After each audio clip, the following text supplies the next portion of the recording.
All right, welcome everybody. Hello, welcome. I'm going to call the meeting to order. We do have a quorum. This is the Monday, June 17th, 2019 regular school board meeting for the Edina School Board. Superintendent, could you please quickly review our agenda? Yeah, so we'll on here. We're approving minutes. We have some presentations. The high school band trip to Hong Kong. We have a presentation by the Noon Rotary, some recognition of staff, consent, some everyday approvals of various operations in the district and agreements that we have, getting prepared for next year. And reports and discussions. Talk a little bit about e-learning plan is putting together when we have all those hopefully less inclement weather days. And then for action, we're approving the master agreement with Education Minnesota Edina, agreement with the classified supervisors, and then approving the 2019-2020 final budget, and then purchase of phone system hardware, and then policy reviews. And for information, some pendency updates from policy, enrollment, student wellness, annual report, some staff recognition, and then upcoming school board meetings. All right, thank you very much. We start, the first agenda item is approval of the minutes. Can I get a motion to approve the minutes of the May 20th special meeting, the May 20th regular meeting, the June 4th special meeting, and the June 10th work session? So moved. Second. Are there any changes? All those in favor of approving the minutes as listed, say aye. Aye. Any opposed? Motion carried. Next agenda item is presentation and recognitions. We start with the high school band trip to Hong Kong. Mr. Kile and his entourage. Welcome. Thank you.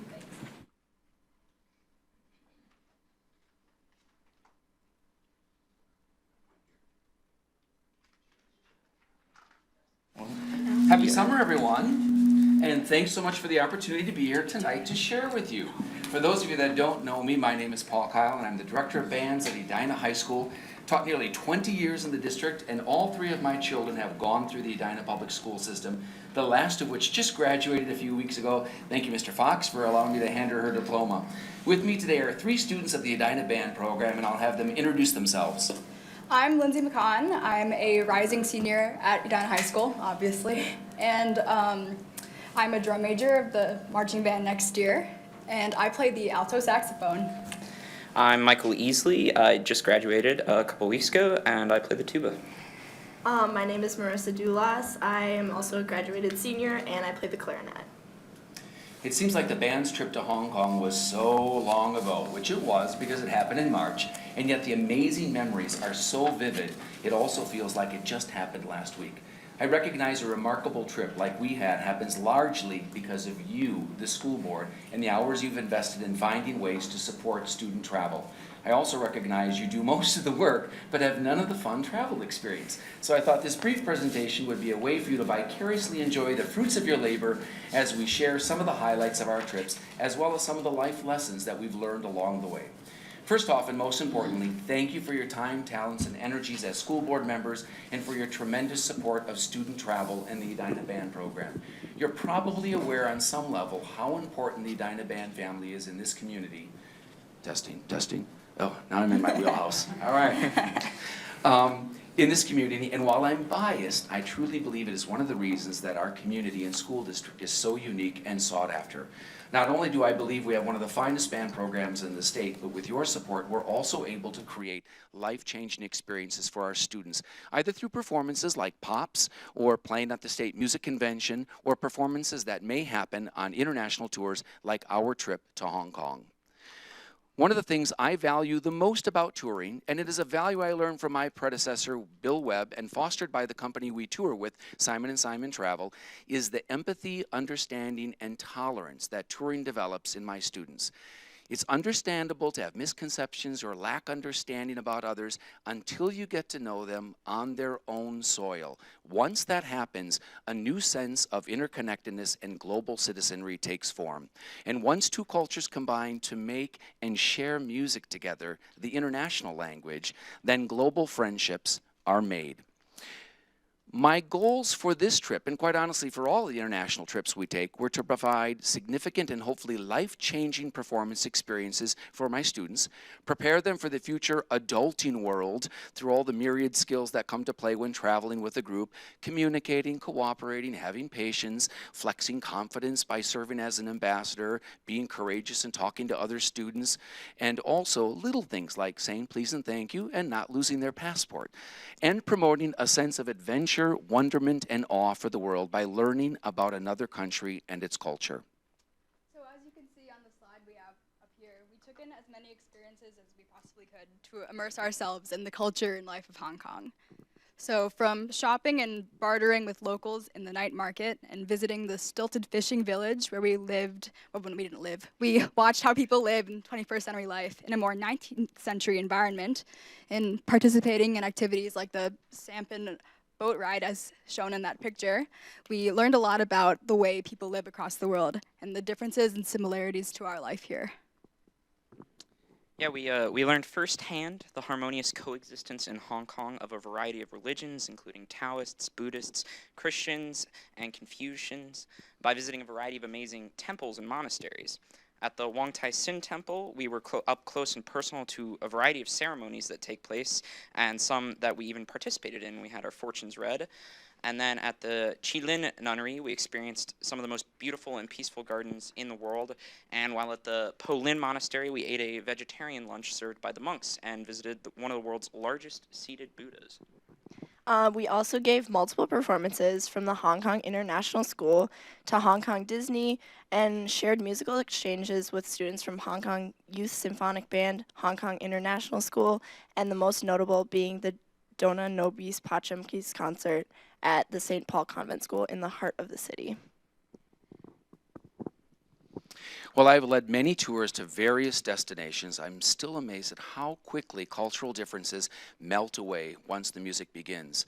Some of our students taught their students how to play Frisbee, a first for some of the Hong Kongers, shared dance moves and music, and exchanged Instagram and Snapchat accounts. Along the way, our students grew in their worldliness, travel experience, and in the bonds and friendships they have with each other. Friendships with memories that I believe will last a lifetime. Now, it is my naive assumption that you likely hear from parents, the community, and perhaps students, mostly when they are unhappy and things not going so well. But in the spirit of summer, thought it'd be fun to share with you some of the fun comments and the things that parents and students value about the travel experience they've had in band. While you glance at some of the tour reflection gleaned from this year's trip, I'd like to have our three students briefly share some of their tour highlights with you. We'll start with Lindsay McCann. Okay. So I think the most valuable part of the Hong Kong experience for me was getting to share some traditions that I'm familiar with my family being from Singapore, with some of my best friends from home, like eating dim sum and eating hot pot and looking at just a different way of life. And it was really special to introduce my peers to some parts of me. Yeah, I mean, my whole life I've been bombarded with cliches about how music is a universal language, but truly you'd be hard-pressed to find an aspect of the human collective more ubiquitous than it. And that was so true for us when we performed in this concert, because we were in thousands of miles from home with people we'd never met before, let alone spoke the same language with, but you could tell that every single person in the audience was as invested and passionate about music as we were, and to be able to share that experience with people who, if I'd tried to have a conversation with, I wouldn't have conveyed nearly the quantity of meaning that music can give. It was something, I think, really revelatory for a lot of us. So that was really special for me. Yeah, so one of my favorite memories was meeting students from around the world at the international school, and we also performed for them. We received a tour of their school, and we talked to them about their education, musical and volunteer trips to other countries, and plans for the future. And in my section, the clarinet section, I actually met someone who was attending the same college as me, and so it's been super fun to form connections across the globe. And I think for me, learning in the classroom is impactful, but I also discovered that travel-based learning spoke to me in a completely different and beneficial way. And from purchasing goods in the night markets and learning Tai Chi to playing with musicians in the Hong Kong Youth Symphony, our direct interactions really impacted me and taught me a lot about communication. To say this was an amazing trip is an understatement. For many students, it was a life-changing trip. International friendships were made, and for just a moment, the world became very small, while the hearts and minds of our students became very big. Thank you again for your support of student travel and the Edina Band Program. I know we have an incredible 5 through 12 band program, but I also know that it wouldn't be possible without your support. In closing, we would like to present you with a little gift from Simon & Simon Travel, which includes the tour booklet from our trip to Hong Kong, a luggage tag for future travels, a Hong Kong United States commemorative flag pin, a Feng Shui good luck token, and a flash drive with some of the highlights and the entire Dona Nobis Pacem Peace Concert featuring the Edina Concert Band and ensembles from the St. Paul Convent School. Here's a little picture of it. This is actually an embedded concert, but it is 8 minutes long, and Sarah told me I had a time limit, so you'll have to go and watch it on your own, but it's fantastic. And when you hear the students from their school speak about world peace, and it was an UNESCO-sponsored concert, they have globally large eyes in a way that I think that they foreshadow our students. And so it was great for us to share that element for them. And this concert was Let There Be Peace on Earth, which I thought was a fitting way to close the concert. And at the very end, you'd be proud, Andy Beaton led the standing ovation. So it was great all the way around. Thank you for letting us present today. Is the airline ticket to Hong Kong in there too? They're in the mail. Oh, they're in the mail.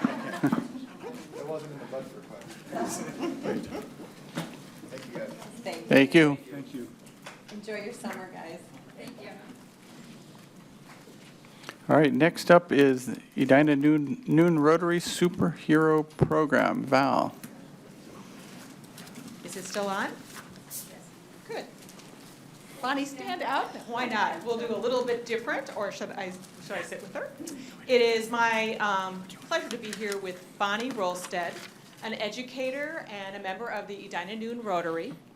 And on behalf of the Edina Public Schools, we'd like to thank you and the Noon Rotary for your generosity and your commitment to youth in Edina. A gift of $10,000 was given by the Noon Rotary for Edina Schools and Superheroes program that empowers our youth in elementary school and beyond with information and tools to help equip them to keep them safe. Partnering with the Rotary and Edina Superheroes will allow us to keep our students informed with tools to help prevent assaults. And a special thanks to Bonnie and Rotary President John Flynn for for awarding us this grant, and a special thanks to Superheroes for their commitment to child safety. Thank you. Bonnie, wondering why you are so committed to Superheroes and child safety? I think as a teacher and a nurse educator, I'm used to thinking about vulnerability. And certainly you're used to working with children and taking care of them and being concerned about their safety. So my goals and my mission and motivation is probably a great deal like yours. And I would say thank you for your dedication. And we were very honored to be able to do this. And it's a very exciting program. I went and listened to it a few weeks ago in Deep Haven, and it's also being done throughout Minnetonka school system. So we already know that. I've met with Dr. Schultz, and Val talked about this program a great deal. And within those school systems, they've had really wonderful results, and they're measuring now the outcomes. So we'll have a report on that as well. But it's a really fun program, and the students are very engaged, and it's also handled in a way that I think is very appropriate for their age, so that they go away with tools and recognize in a very positive way how to care for their own boundaries and their bodies. So anyway, we are very delighted that we were able to do this. In doing it, we actually came to Dr. Schultz and Val to make sure that you needed or wanted the grant. And so it is a matching grant. So it's $10,000 from us and $10,000 from the Superheroes program. So it's a $20,000 infusion. And we hope you will find it very useful. Thank you. Thank you. Thank you. Next is a special staff recognition. Tonight is the last Monday night meeting for two individuals that have worked for the district for many years, and that's Margot Bach and Dr. Gwen Jackson. So I've had the pleasure of working with Margot since she joined the district 9 years ago. Over that time, she has exhibited incredible professionalism and skill as she guided the district through budget planning, whether it was program enhancements, cuts, reallocations, referenda, annual audits, or negotiations, to name just a few areas. Her work has been recognized as the district has for many years received a AAA rating from Moody's Credit. We're only a handful of districts to have that rating. Most recently, Margot's work was recognized when the Minnesota Association of School Business Officials presented her with the Outstanding Lifetime Contribution Award. That award celebrates the overall contributions of Minnesota school business officials to their districts or organizations, their communities, and their profession. The second individual who is here for her last Monday night meeting is Gwen Jackson. Gwen's been with the district for 12 years with various titles. She's exhibited incredible professionalism as she guided the district as head of HR and de facto assistant superintendent. I personally have had the opportunity to sit through many meetings with Gwen as she quietly and effectively addressed a variety of issues that I never could have conceived come before the district. Gwen knows what I'm referring to. Yet she always kept focused on what was best for the students and the employees of the district. We thank both Margot and Gwen for their work on behalf of the district and wish them well in retirement. And you have to come up and get certificates.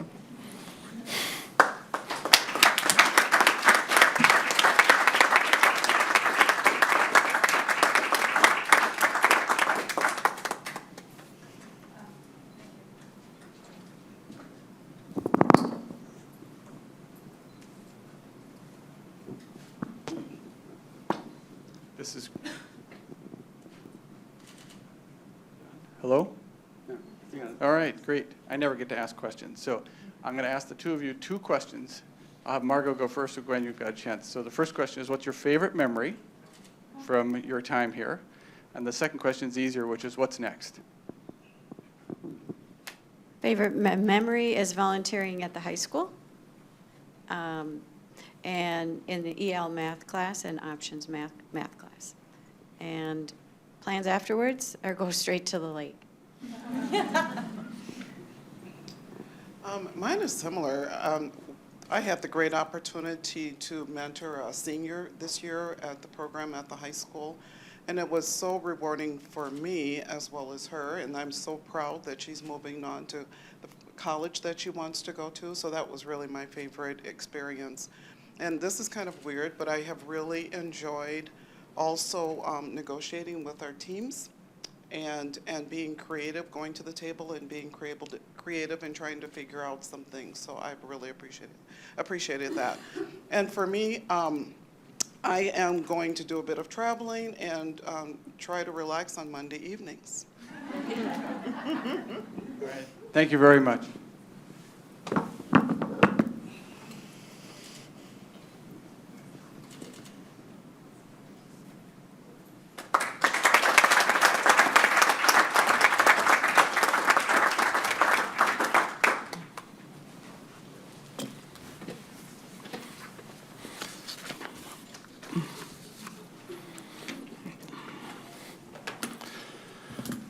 The next agenda item is hearing from members of the audience.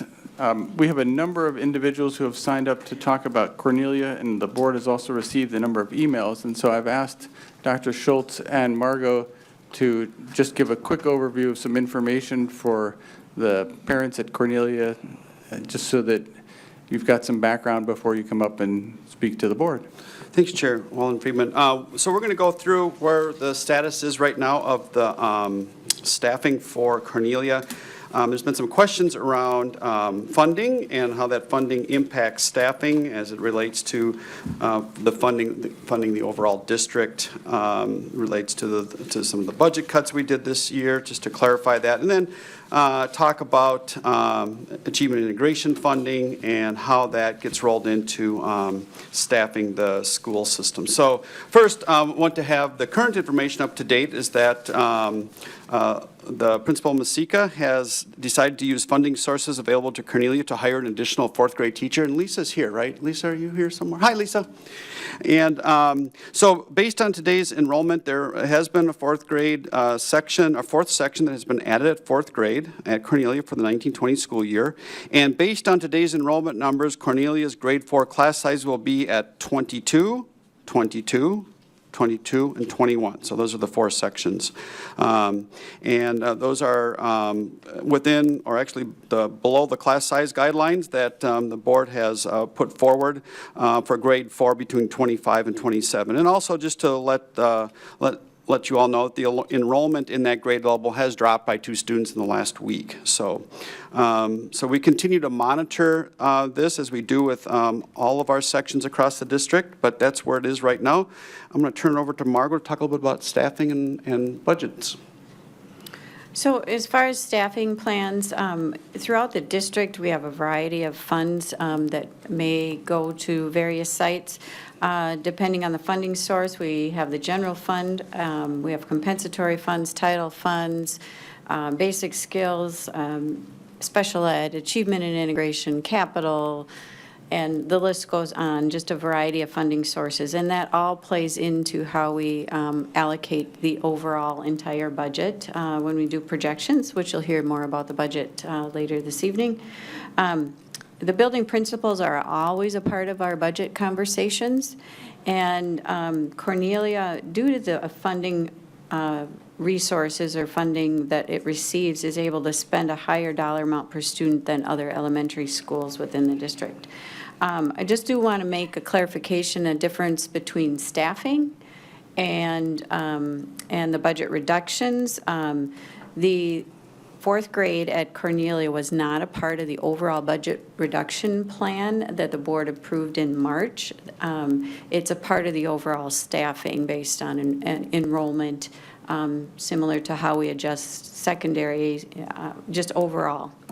And it's consistent within how we operate within our class size guidelines. And typically what we do is continue to monitor over the summer as far as our process and add paras or sometimes the equivalent part-time staff to help in reading and math, on evaluating that on a case-by-case basis. In terms of achievement and integration funding and how that works, it comes to the district as a whole, not because of one particular school. All districts benefit from the A&I funding, which is used to hire, for example, intervention specialists, cultural liaisons, and offer types of training. Last fall, Cornelia was identified by the Minnesota Department of Ed as being racially isolated.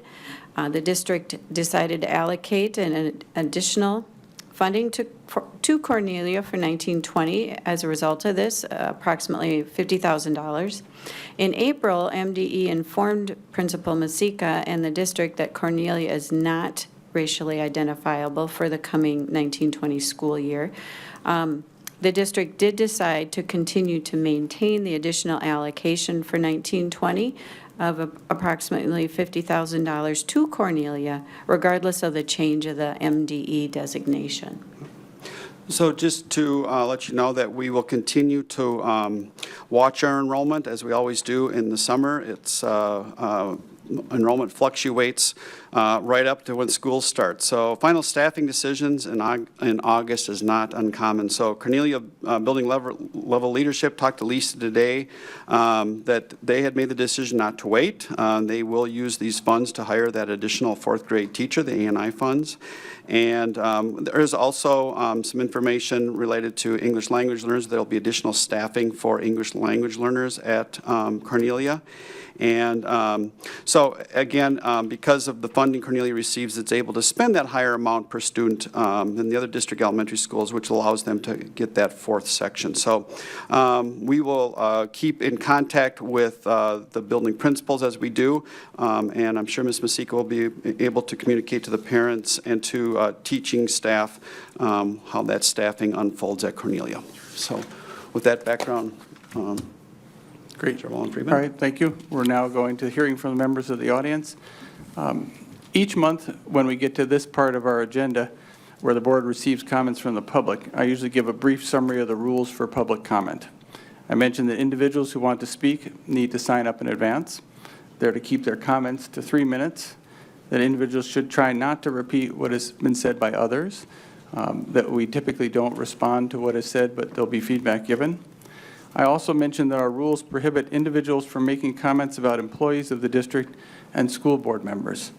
Such comments should be brought separately to the attention of the superintendent. What I have not emphasized, and I want to pause tonight and emphasize, is that our rules also prohibit individuals from making comments about other members of the community. Our prohibition of individuals making negative comments about others is important to the level of discourse we strive to achieve in our district. It is important that individuals feel comfortable coming before the board to express their opinion without fear that they'll be attacked at a subsequent meeting. That is not to say that individuals cannot have differing views or that they cannot come before the board to express those differing views. Rather, we require that all individuals who come before us do so with the utmost civility.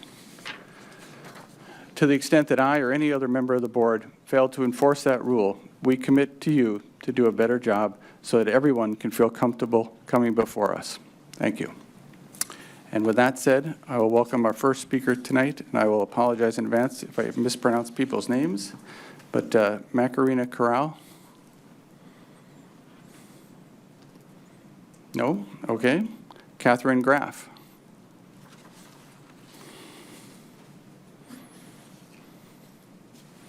Welcome. Thank you.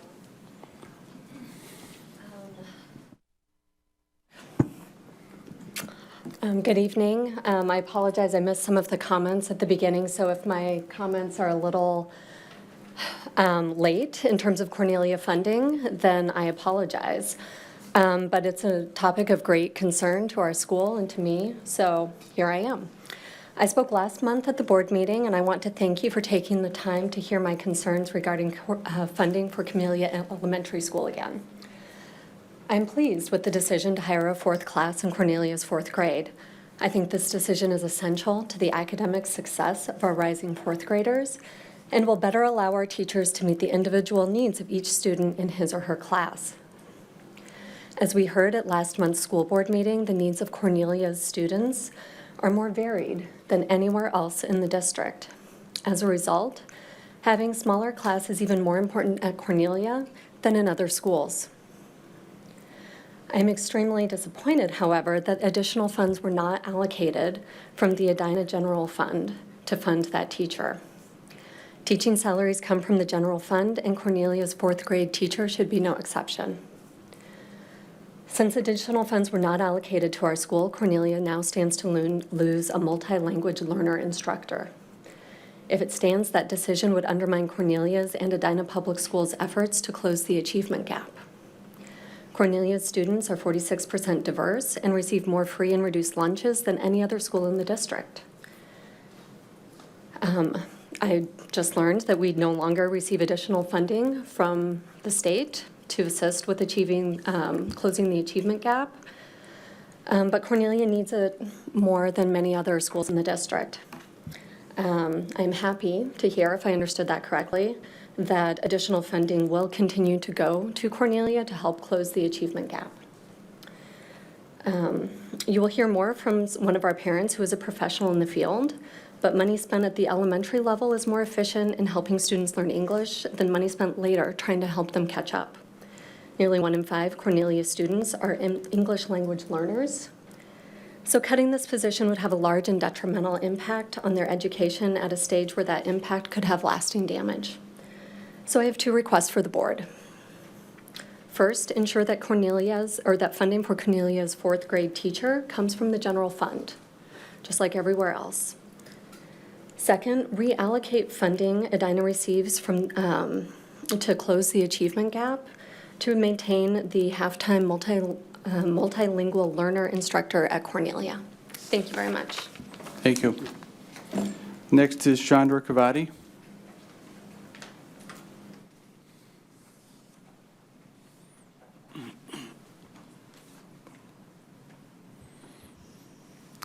Welcome. Hi, good evening. Thank you for this opportunity. Due to the remarks at the beginning, and actually after hearing about the band's trip to Hong Kong, I've kind of decided to pause what I had written in advance and just really speak from my heart. After attending the last couple board meetings, I think it's wonderful that it starts with a wonderful mission moment where we get to celebrate the high achievements and some of the really great moments that our students are able to achieve in the district. And those of us that are here speaking on behalf of Cornelia really want to ensure that all students have that opportunity. And for us, and for me in particular, being from a privileged background, being a wealthy white woman, I think it's really important to use that privilege to draw attention to the fact that we have inequities in our school that really need to be focused on and paid attention to, and we are in a unique position. So we're here to advocate on behalf of Cornelia and to really try to do what we can on behalf of our students who come from a very diverse background. In our audience today, we have a lot of people that are here in support of Cornelia. Can I get a show of hands, and can I get people to stand in the room who are here in support of this issue tonight? It's about 75% of the room is here. This is a big issue. It's really important. We care about our students. We want to make sure that they have access to the same opportunities that children who are white that come from a wealthy background do. And if you feel strongly about this, to those here in the room, please join us in marching in the Edina Parade on July 4th. We will be the last group in the parade. We'll be holding a banner that says equitable education in Edina matters. Please show up as you are, wearing Edina gear, wearing cultural attire, wearing whatever you'd like to wear, and draw attention to how important that this is on behalf of our students and on behalf of Cornelia. Thank you. Thank you. Next is Melissa Craig.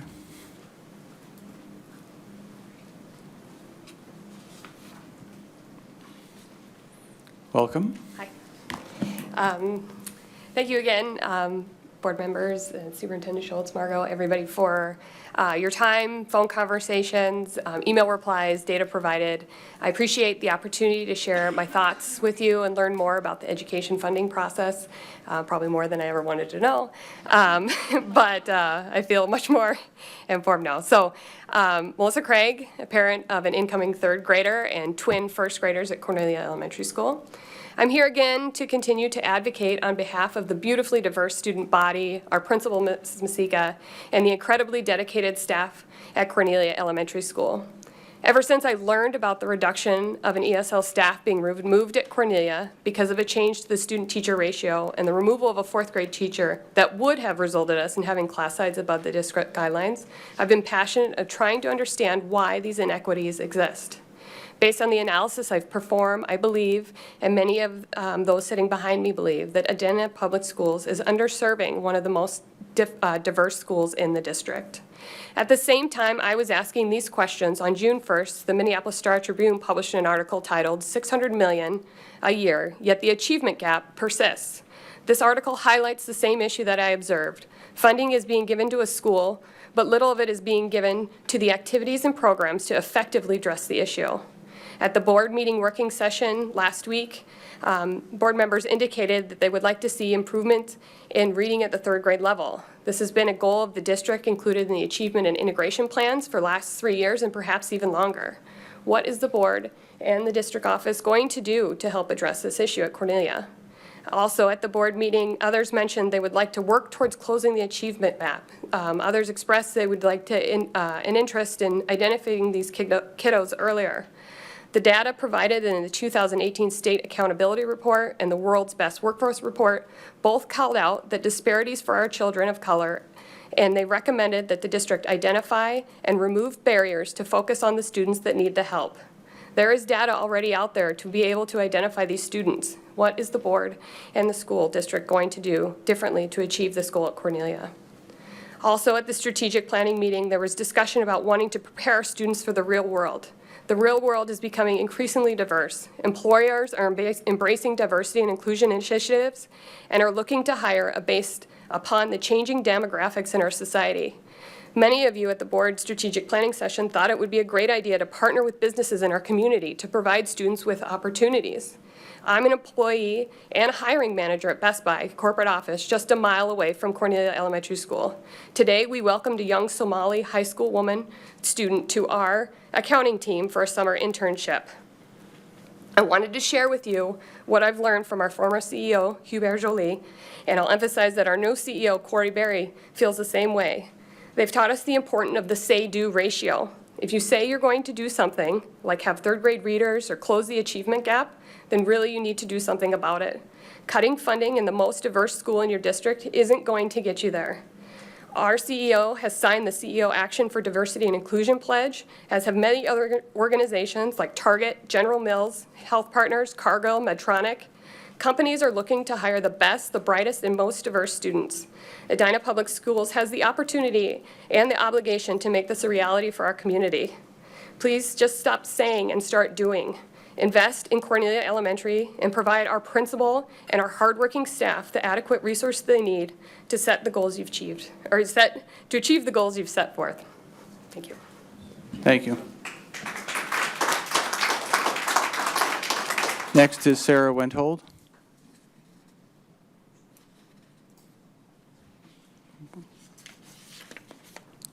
Welcome. Good evening. My name is Sarah Wenthold, and I'm a proud mom at Cornelia to an incoming fourth grader and an incoming first grader. I've been keeping up on the discussion of the 4 sections at the fourth grade level and was so excited to hear that another section was going to be added at Cornelia. My excitement soon turned to disappointment when I found out that as a result, the funding needed for English language learners at Cornelia would be cut. In addition to being a mom, I'm also an ESL instructional coach.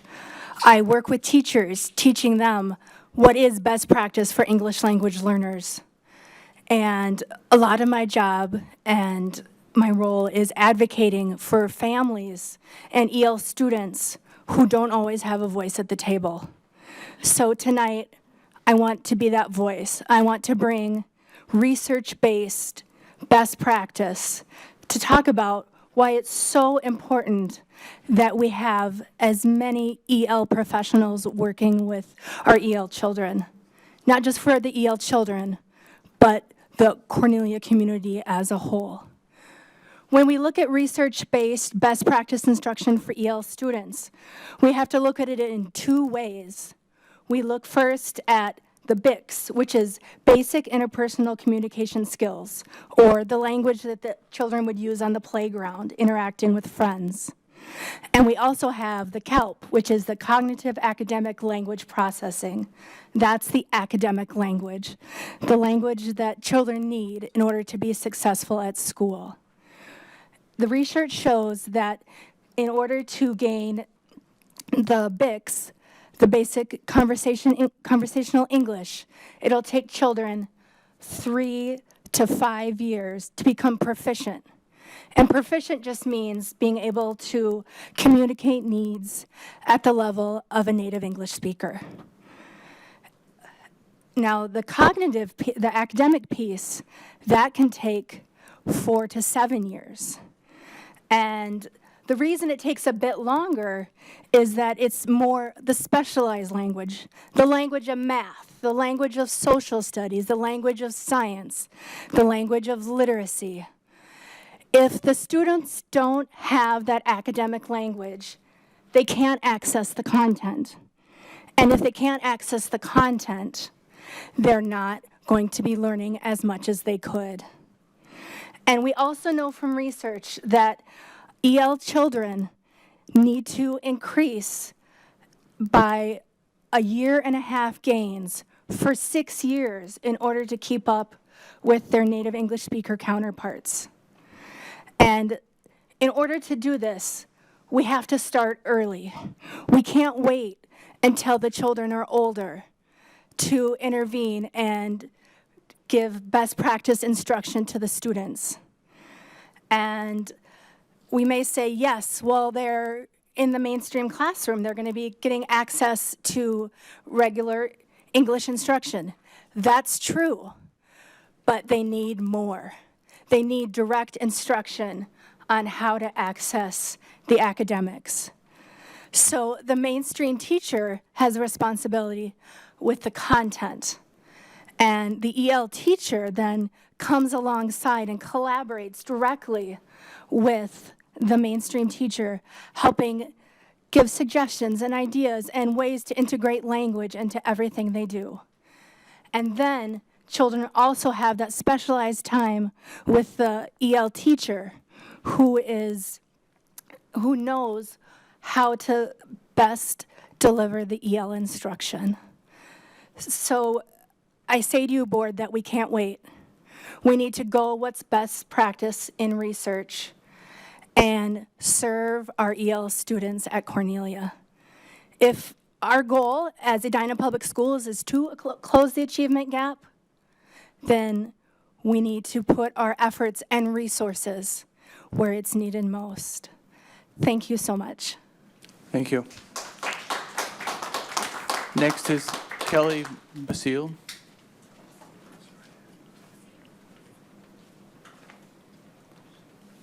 Welcome. Thank you. Good evening, I'm Kelly Vasily. I am the parent of an incoming fourth grader, incoming third grader, incoming kindergartner at Cornelia, and I am here in support of our principal, our amazing staff, and the wonderful 565 students at Cornelia. I want to start tonight by thanking the school board for taking the time to listen to the concerns of the Cornelia community. Last month, I came to the school board meeting as a parent of an incoming fourth grader as Cornelia faced class sizes of 29 to 30 students as a teacher position was cut secondary to budget constraints. As you all know, since this meeting, a fourth grade teacher has been added, and now my daughter and other fourth grade students will have class sizes at 22 students, a much more acceptable range in line with the goals set by the district. However, as a member of a bigger community in the Cornelia school, I was saddened to hear the cost of gaining these acceptable class sizes. The district did not fund this reinstated fourth grade position with general funds. Instead, our building leadership team had to reallocate funds. The reallocation means other programs have been cut, such as English language learning services and additional reading services. The true definition of robbing Peter to pay Paul. In a recent email that I sent to the board, I inquired why other schools within the district were able to use money out of a general fund to pay for additional classroom teachers when those class sizes were slightly above the recommended range. I have yet to receive a response to this inquiry.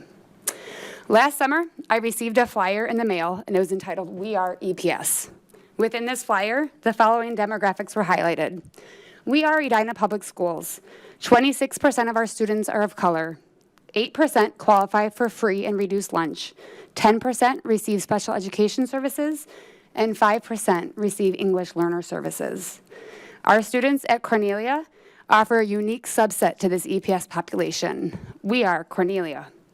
46% of our students are of color. 17% of our students qualify for free or reduced lunch. 13% of our students receive special education, and 19% of our students receive English learner services. We are Cornelia. As a parent of 3 students at Cornelia and a resident of the community directly surrounding the school, I urge the district to make sure that the budget proportionally allocates the correct amount of money to serve our diverse student population at our amazing school, but not at the expense of fair class sizes.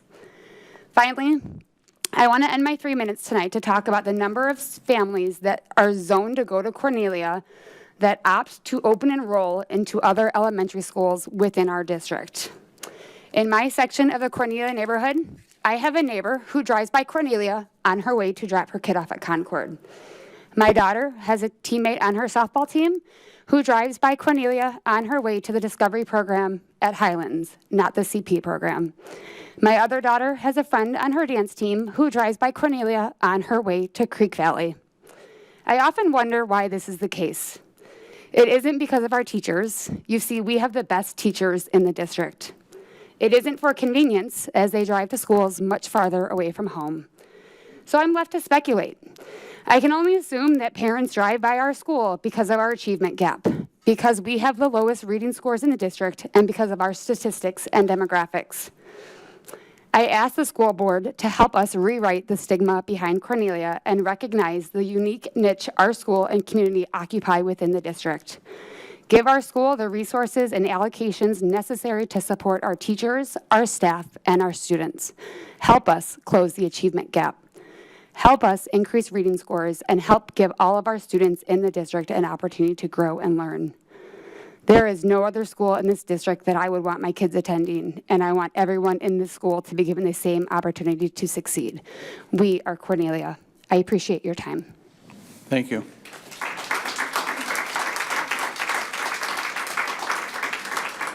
Next is Tracy Mercado.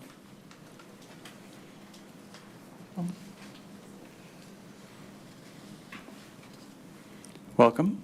Hi. Good evening. I'm Tracy Mercado, and I'm here to share and shed some light on an email that I sent to the board regarding Southview Middle School. I sent a letter. I'm going to read it. Dear Edina School Board, this letter is to recognize the outstanding leadership and teaching staff at Southview Middle School.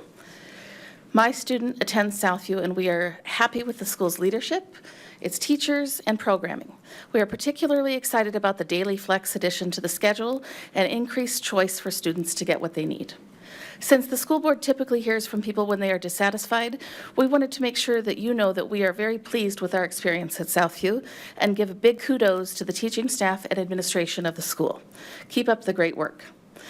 Over 70 people signed this letter and wrote comments over a busy holiday weekend. And I just wanted to share a couple of the parent comments. You have them probably in your email, but I'll share 4. The first one, we are so lucky that our kids are Southview students. Daily Flex has become a very important strategic choice in our son's day. Dr. Anderson is an innovative leader, and our kids are well prepared for their next steps. Another parent, my son is in the GT programming and is achieving top test scores in his classes and on standardized tests. Southview provides an academically rigorous and challenging experience that challenges all learners. Another comment, Daily Flex teaches my kid how to be accountable for his work. And finally, Flex Time has been fundamental. It helps students reflect on what they need and gives them time to get it done. So as you can see, parents support Daily Flex. A lot of parents do. And I appreciate the board's desire to leverage data to inform your decision-making. And so in that vein, I wanted to share some data with you that I don't know if it's been shared or not. Southview leadership this spring surveyed teachers and students. Sample size of 518 students and 44 faculty, which is over 3/4 of the faculty in the building. 95% of students agree that Daily Flex has been beneficial to me as a learner. 95%. 93% of staff agree that Daily Flex has had a significant positive impact on student learning. These are big numbers on very statistically sound sample sizes. I don't know if this has been shared, but I just want you to know, because it's tough to get in the buildings, and it's tough if you don't have a student in the building, to know what staff and what students think about the Daily Flex Time that's been built into the schedule this year. In addition, 28 different schools have visited Southview over the last 20 months to learn from the innovation that is going on in that building. 28 schools over 20 months. So I want you to imagine 70+ people lined up behind me to read this very same letter, to share their comments in support of the Southview administration, the teachers, and the programming, to share their comments about how they support student choice and Daily Flex. Why did I write this letter? I wrote this because I wanted it to inform your thinking as you're developing the strategic plan. I know it's tough to have site-level experience, and I know personalized learning is one of the things that you're discussing as part of the strategic plan. Daily Flex is a piece of that. I wanted to highlight the excellent work done by our principal, by our teachers and administrators, and by our students. I wanted to demonstrate the strong parent, student, and staff support of daily flex time and choice for students. I wanted to reinforce the versatility of what flex time really is and what it offers, and to encourage you to set a strategic plan to empower the sites to drive the implementation of that. Southview is taking great strides to build strong, well-rounded, yes? Could you wrap up, please? Yep. Thank you. Independent learners, and they're constantly improving. An example is last week, the staff had a data study development meeting, and they were talking about continuous improvement of advisory and flex time and that very thing. So parents want you to know how happy we are with innovation and leadership in our school. This is a continuation of Minnesota's legacy of innovation in education and Edina's legacy in excellence. Thank you. Thank you. Next is Rebecca Peterson.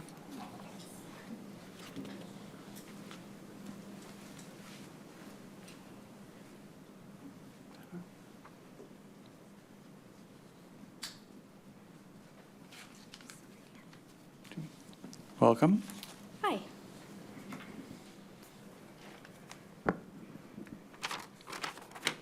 I usually come alone, so I thought I'd bring a prop. This is Elise. She is 6. She's subjectively cute. She has the impulse control of a puppy, and she has a non-existent fear of strangers. With the redrawing of the busing lines, she is one of the children who will be expected to walk to school in the fall, in the cold, in the rain, in the dark, in the ice. It will be 0.8 miles from our house. We'll get to that. I barely trust her to get from the door of the school to her classroom, let alone 0.8 miles from our house to school and home again. My home, by all map programs except the one Edina uses, is further than 0.7 from the school. However, according to the district's program, we are the cutoff.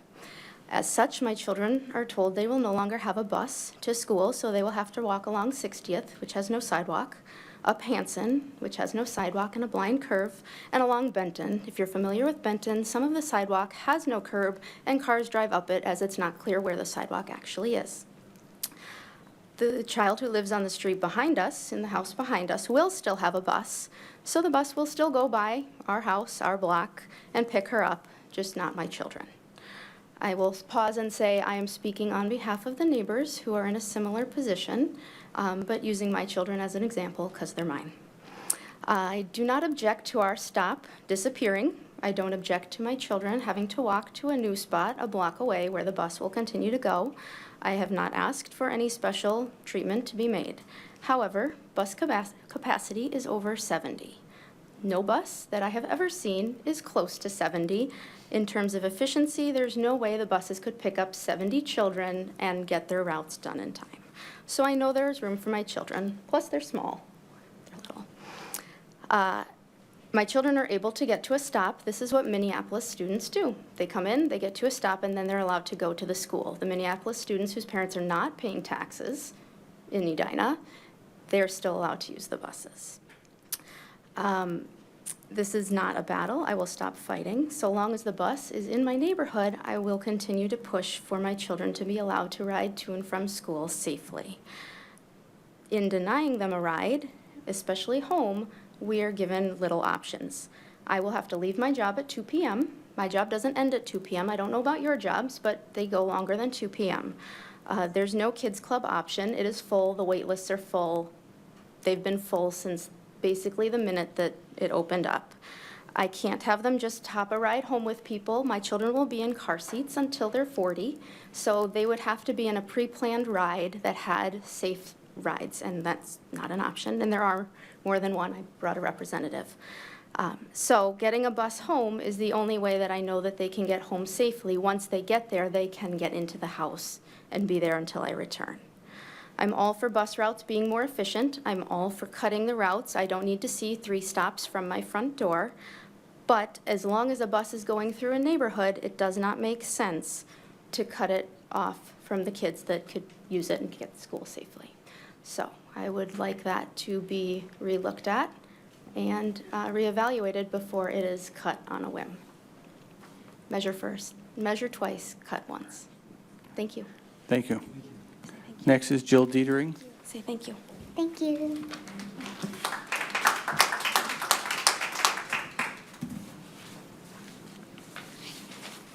Welcome. Thank you. 1,756 days. Our family has been discussing busing concerns with the district for almost 5 years. We ask that you as a whole board carefully listen to our concerns this evening to find a solution for all families with similar concerns. I'm here with my family and other neighbors affected by the enforcement of Transportation Policy 713. We live within the district's walking zone for Countryside Elementary School on a unique side street off of Tracy Avenue between Benton and Vernon Avenues. There are no back roads. Our home is located on the west side of Tracy Avenue, the same side on which Countryside Elementary is located. The issue is that Tracy Avenue does not have a sidewalk on the west side. Therefore, in order to walk to school, our children must cross Tracy Avenue twice. They first must cross it to reach a sidewalk, which is where our concern lies since there is no crossing guard, and then they must cross back again to get to the school side. At the start of our daughter's kindergarten year in 2014, we walked. The failure of many vehicles, including a school bus, to stop for us as we waited to cross Tracy Avenue prompted us to request busing. After multiple discussions with district admin, busing was granted. The district has informed us that busing will no longer be granted going forward due to Policy 713. The safety of Tracy Avenue has not improved since 2014. What has happened, however, is our adult male neighbor was hit while trying to cross it, resulting in cracked ribs and a slight concussion. His dog died from the impact.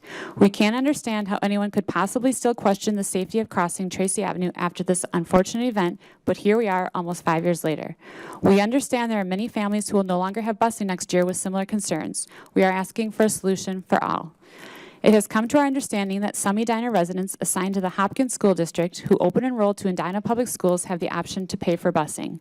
Why isn't this option available to all Edina students outside the transportation zone?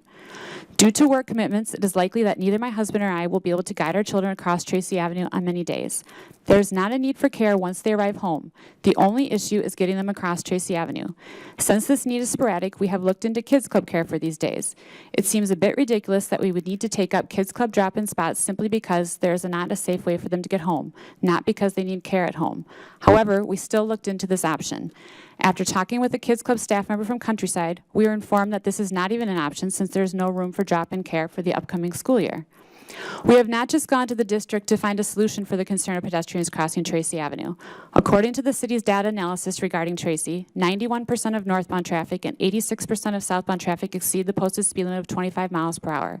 We held a neighborhood meeting with the city of Edina to express concerns unique to our street in relation to Tracy. We walked Tracy Avenue with the city's engineering director to discuss the addition of a sidewalk on the west side of Tracy. The sidewalk would need a petition and even if approved could take up to 10 years to implement. We have asked the city if a flashing light for pedestrians could be installed. We were told there's not enough foot traffic. The city official advised us to flail our arms, which we have tried, to the point of embarrassing our child, and it is unbelievable how many vehicles still fail to stop. It seems that everyone thinks the situation is everyone else's problem. Our adult male neighbor was already hit and his dog died. Whose problem is it going to be when a child gets hit? Of course, our first wish is that busing continue for our family as it has the past few years. However, if that is not possible, and since there's not another bus stop to which our kids can safely walk, we would also like the pay-to-ride option that has been granted to some open enroll families. We understand that the board does not create policy, but rather enforces it.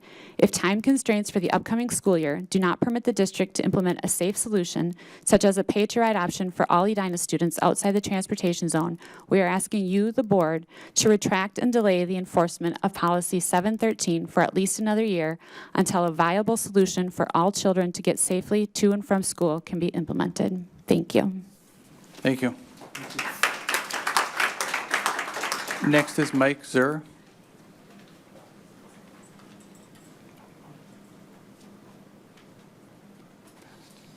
Welcome. Hi, how's it going?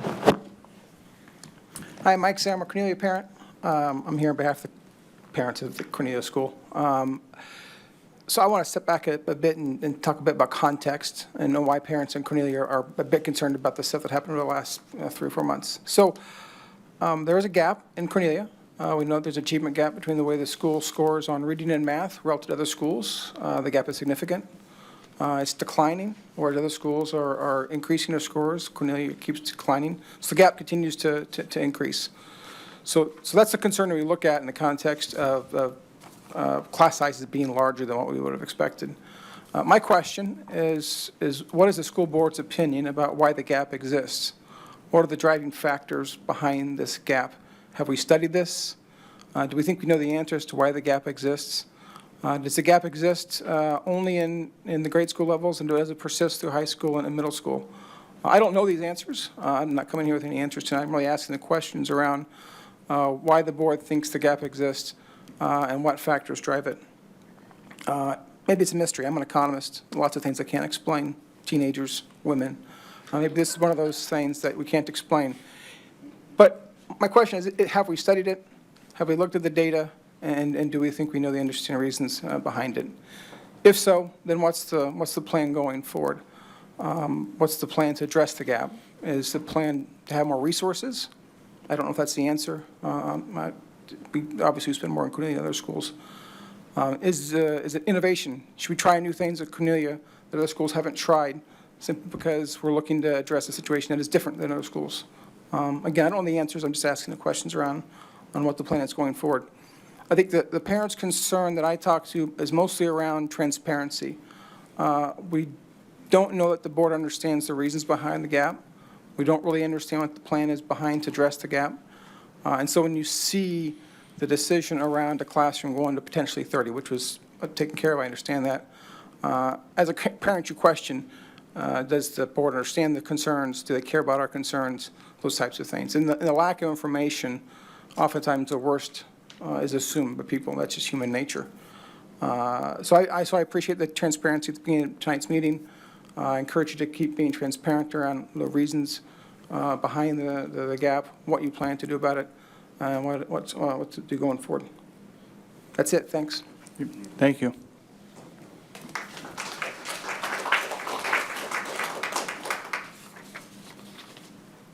That completes hearing from members of the audience.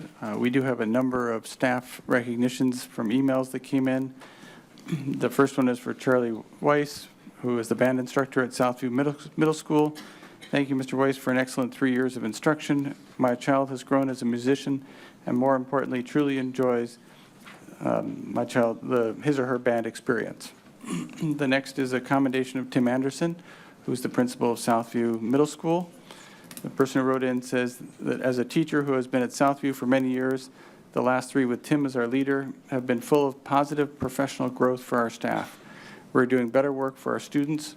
Our work climate has improved. Our goals are now clearer, and there's a feeling of support from our administration with action to back it up. Next is a commendation of Kristen Powell, who is a 4th grade teacher at Creek Valley Elementary. The parent wrote in, I don't know where to begin to thank you for this year. You've been an unbelievable force in my child's life.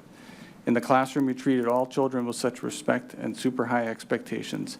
You talked to them in a manner that made them all elevate to your expectations and fully believe in themselves. There's an email commendation of Kim Moore, 1st grade teacher at Concord Elementary. Kim has taught many of our children, so we knew our first graders year would entail learning, laughs, and lots of enrichment. I've also seen how Ms. Moore reaches diverse reading levels and appreciate how she modifies her lessons to reach all the students' needs. I was grateful for her emails updating me on our child's growth, as well as providing specific strategies we could use at home to reinforce what we were doing at school. She has an incredible passion for teaching. She creates a positive environment filled with compassion, encouragement, and laughter. Next is a commendation, and by the way, I'm summarizing these emails. Some of them are relatively lengthy. There's a commendation of Jesse Link, who's a 3rd grade teacher at Creek Valley Elementary. Parent wrote in, although our time with you was too short, your impact on our child was tremendous. My child felt welcomed immediately, made new friends, and you helped my child feel more confident. Next is a commendation of Chris Holden, principal at Normandale French Immersion. As the final day of school at Normandale approaches for our children, I'm reflective of how much we have appreciated your steady and thoughtful leadership of the school. You deal with countless sensitive situations and have always seemed to lead with fairness and concern for everyone involved. A commendation of all of the Cornelia staff. And an email from a parent, thanks for an amazing school year. You have an excellent staff from top to bottom. Commendation of Courtney Borowitz, 1st grade teacher, and Lisa Masika, principal at Cornelia. I wanted to take a moment and thank you for everything you did this year. Our child loved being in Courtney's class and was crying on the last day of school because my child was sad about the year coming to an end. And finally, a commendation of Dan Wymore, grade 6 teacher at Southview Middle School. An email from a parent. I just wanted to let you know what a great experience our child had this year in Mr. Wymore's class. My child enjoyed every minute and loved having him as a teacher. Not only is Mr. Wymore a master storyteller, he's also incredibly engaging and presents the material in a way that makes the lesson stick. Each science class provided a good 20-minute dinner time discussion of what our child learned from Mr. Wymore that day. Thank you for all of our teachers and all of our staff for everything they do for our kids and for our district.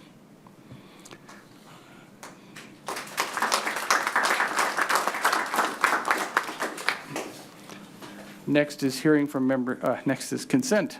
Is there anything that anyone would like to remove from the consent agenda? I'd like to remove G2, just to have a little discussion around that. And that's co-branded web store services? Correct. Okay. So G2 is removed and will be addressed right after consent. Is there anything else to remove? I get a motion to approve the consent agenda. So moved. Second. All those in favor of approving the consent agenda, say aye. Aye. Any opposed? Motion carried. Next, can I get a motion to approve the co-branded web store services? So moved. And Sarah, you had questions about this particular item? Yes, since this is a part of a program that we've had ongoing for quite a while, Bring Your Own Device, which is a great innovative program that Edina adopted several years ago to allow parents and students to have access to devices and have some ownership in them, but also get quite a bit of support from the district. And so when I was taking a look at this, Mr. Buettner, I just was wondering, this year I know we, of course, have access to new devices for 6th and 9th, but from what you've told us in the past, or most recently, was that we'll be providing the 6th grade devices, but the 9th graders will still have, 9th grade families will still have access to purchase. And then when I was looking at the purchasing options, I've noticed that they've changed from what we used to go with in terms of the Chromebooks and having a relatively low-cost entrance fee of between, $100 to $150. And so I was wondering if you could maybe just address why we're making some of these changes.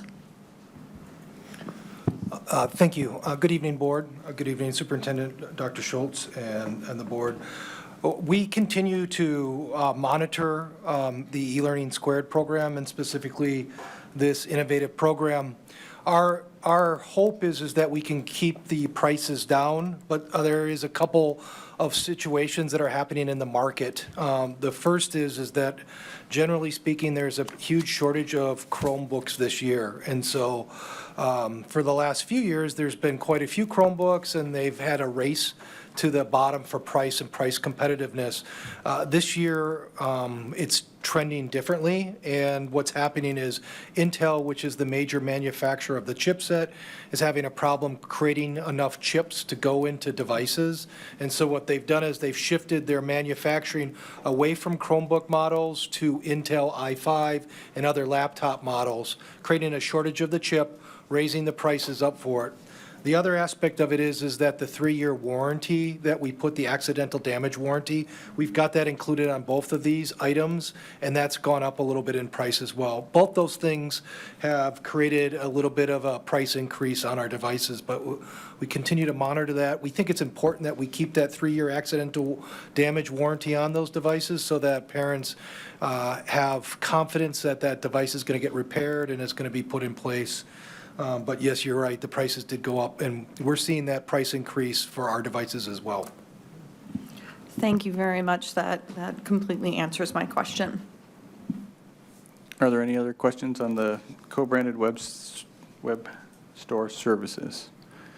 Hearing none, all those in favor of approving the co-branded web store services, say aye.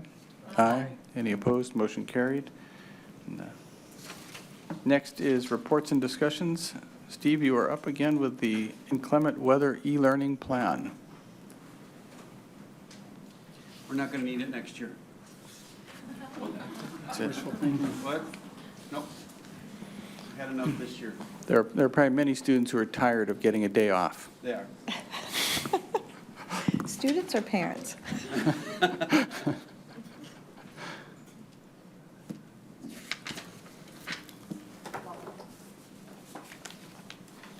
Well, again, good evening, Superintendent Dr. Schultz, Board Chair Leny, Wallen-Friedman, and Edina School Board. I'd like to start this out with just a fun fact, which is according to the state climatology, the latest snowstorm is June 4th, and the earliest is August 31st.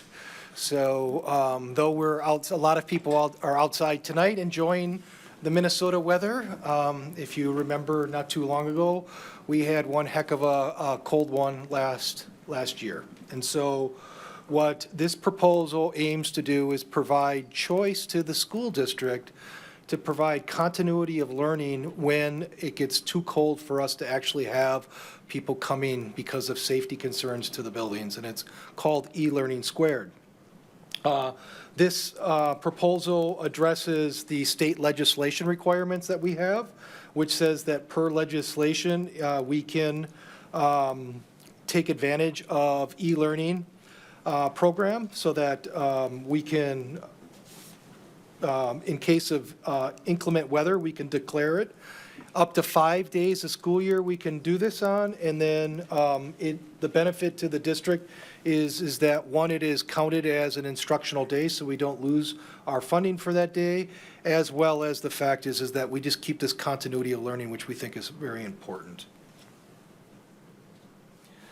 Just a little bit about the plan. We have been working on this plan for a number of years, and we made sure that when we were developing this plan, we took into account information and input from many stakeholders. That include the teachers, of course. It included other school districts that are doing this right now. We talked to school districts such as Farmington, Northfield, and other school districts that have been applying e-learning for the last few years. We wanted to make sure, and one thing we heard was that the plan absolutely needs a strong communication component. And so we're coming to you today so that we can get this approved so that we can announce this in August with our back-to-school communication. So if we do have to declare a e-learning day, that our parents are well aware of what it is and how it works. And that it has it addresses the needs of our users at different age levels. We recognize that e-learning doesn't look the same in a early education or an elementary school as it does in a secondary schools. That we look at how technology is not going to be a hurdle into that, and that we provide additional supports for families. And so we've taken all those into place, hopefully, to create a good plan. With that, I'd like to turn it over to Sean Beaverson, who can talk a little bit about the instructional plan. Sean is one of our digital learning specialists at the district and was gracious enough to join us tonight to talk a little bit and was instrumental, along with Aaron Nelson, Mike Walker, in helping to develop this plan. Good evening to the board, and good evening, Dr. Schultz. I'll talk a little bit about our plan for instruction. So, initially we have to be in compliance with the state rules and then addressing the stakeholders' concerns. But then at the end of the day, it really is about the instruction that we're able to provide. Edina is well positioned with the robust online learning ecosystem that we already have in place. Many of the practices that would be employed during inclement weather are practices that are already commonly going on in our blended classes all across the secondary sites regularly to this point. In our effort to clarify this plan, we will be working to make sure that the communication goes out and that training is in place so that staff understands exactly what that looks like if a weather event is called. If, I said if, I didn't say when a weather event is called. Thank you. So as Sean mentioned, communication's an important component of this plan. We look at communication kind of from two venues or stakeholders. We have communications to our parents in the event of actually declaring a e-learning day. We would announce that we would be doing an e-learning. We would be we'd announce at our back to school that we'll hold in our back pocket the ability to notify parents of an e-learning day. And then if there was actually an e-learning day declared, what we would do is we would use our mass notification system or our current notification processes, like putting it on the radio stations and the newspapers, and in, or excuse me, the television stations, as well as our mass notification system. Also, as Sean mentioned, what we hope to do is, well, no, what we don't hope to do, but we will do, is make sure that there's really a formulaic design of these days and the content for our teachers and students, so that our teachers know how to post, what information to post on it, and our students can understand and see that information, know what they're supposed to do, know where they get to resources and access the resources, and most importantly, how to get help. And help is in the form of online tools that we have built into our learning management system, as well as simply picking up the telephone and calling and leaving a message on our teachers' voicemail system so that they can get back to those students. You want to talk a little bit about the training plan, Sean? Sure. So then, as part of this plan, one of the things that we learned in our investigation through Farmington and some of the other districts was making sure that the expectations are clear and clearly stated and clearly worked upon by the group. And so part of our training would include clarifying what those expectations look like on those particular days, giving guidance on the length of time each activity should take, assistance on how to leverage office hours for staff, and so that could be communicated to kids as well. So what's the best way to use the tools that we have available to make office hours meaningful for the kids, but not also undue on anyone involved in it. And then ways to think about flexible activities and the way that those activities are delivered and received on those particular days. And so that's in the consideration of our training plan. Timing for that plan, so we would hope to be able to offer, well, one of the things that we have going for us, again, is with our online infrastructure, we will offer face-to-face trainings for those teachers that are more comfortable with face-to-face, but Schoology also allows us to provide blended training for staff as well. We just completed last Friday, 40 teachers came and attended a 2-hour session, then we'll work 6 hours online. And so we've done many of these things in place, and we'll just be expanding it to include and clarify what this plan would look like in action. And finally, this plan addresses the resources needed, ensuring there's technology access, or technology is not a hurdle for our families. This idea of creating anchor units or activities so that they're set up well in advance, and so when there is an inclement weather that they can get delivered. Work with Aaron Nelson and special education to ensure that our kiddos with special needs are being addressed. And then really, again, just I want to mention that our teachers have really adopted to our learning management system and are leveraging that very well. We've had a pilot for the last year at the high school with virtual subs, and it'll be building upon the great work that they do, but providing them time to develop these anchor lessons and these units, and so that in case of a inclement weather day, we can conduct an e-learning day. And with that, I'll stop and see if there's any questions. I've got a couple questions. So Steve or Sean, give me an example of how would this look? What would this look like in middle school for a math class? Would the students be would they have the understanding that they will all be on their computers at 10 o'clock, and the whole class will assemble virtually at 10 o'clock? Or are they going to be given an assignment that they'll be working on all day long? Would that be done with all the classes? How does that work out? Yeah, that's a great question. And some of those details will be worked out in working with the staff as well.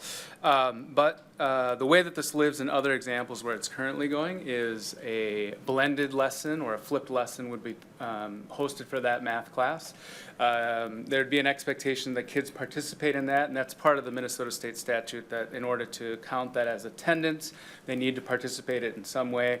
And then we would help the teachers develop what that looks like, so they wouldn't be expecting kids to make up the seat time, the full period time while on the computer. And so it might look like watch this video, respond to 3 questions related to this video, post it in the discussion on Schoology. Now you've completed your math requirement for the day. In the best examples, there will be discussions where kids will be able to interact with each other, but again, asynchronously because Schoology is an option. So I can post a comment about what I saw, and then the teacher might facilitate that conversation more. And in the best cases, and I've seen it in science classes, those discussions will sort of take off and the kids will be able to interact in that. There are guidelines about what it looks like differently as far as the expectation of time in the class. It's a great question.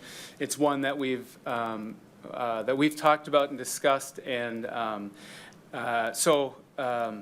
to your point, there is a consideration that it isn't. We wouldn't expect that the kids are on the computer from the time that they would normally attend school to the time that they would be done. And in fact, one of the things that we do think about is the computer can be a delivery for the information, but the online activity may not necessarily have to happen online, right? And go outside, take 3 temperature measurements, see how they've changed, and then report that. And so that provides some flexibility about instruction as well, that I think also can benefit other classroom activities outside of that day. So I think it's a natural progression. And again, as I said, a lot of these lessons are already occurring in blended situations where kids are experiencing some of the instruction outside of class and then coming to class to have the discussion about the content. And so it would look similar to that. Did Farmington have anything to say about compliance? Were the kids completely there? Yeah. That's a great question. One of the lessons that Farmington reinforced regularly was communication and collaboration with staff. And so we've learned some things from them that we would put into place as part of our training with staff. And so, during Back to Workshop Week, I think that the language is 4 hours of training for staff in order to get this off the ground. So we would be talking about those things and some of those lessons that we learned from Farmington about clarity around that. And where Farmington sort of took a larger leap, we're benefiting from their leap and maybe taking a couple smaller steps to begin with to get us prepared to do that so it's the least disruptive possible when it comes. A couple things, one of which is I think this is a real creative idea to redeem that time, because we had 5 last year? Mm-hmm. I mean, we're going to be making use of that. That's excellent. Absolutely. My last question is, how does this look in the early elementary grades? That's a good question, and we have spent time with that and thinking through that. Steve can talk to, one of the easiest things we can do is just deliver information through Infinite Campus as we normally do, because the learning management system isn't as consistently relied upon across those early age levels. But again, just thinking about what offline activities you could provide for parents to do with their kids while they were home. And so I just, in preparation of this and thinking through this, I created a tic-tac-toe board that has 3 science activities, 3 reading activities, and 3 math activities. You pick which 3 you want to do, and you just get to go across the board, and it's a fun way to have some of that learning continue. But again, as we get closer to that, I think we'll be informed by our incredibly creative and thoughtful classroom teachers about what that would look like and what would feel best for them and what would be appropriate for the kids at the different levels. We had the pleasure of hearing this presentation in Teaching and Learning, and I just have to say that I think this is fabulous. Thank you for working on this. I know you brought this to us even in the fall as a possibility of something to look forward to, and little did we know at that time how much we would appreciate it in June when you brought it back. So just having kids, at various levels, but having a student this year in an AP class, to see how 5 days affects that class so significantly.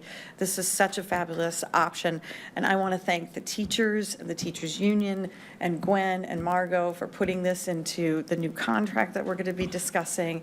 It's a collaborative effort, and it's so appreciated. It's good for kids. It's good for everybody. So thank you to everybody who participated in making this happen. I had a couple questions. So I heard the assignment will be linked to the attendance, and so some students might be marked as absent anyway if they don't comply.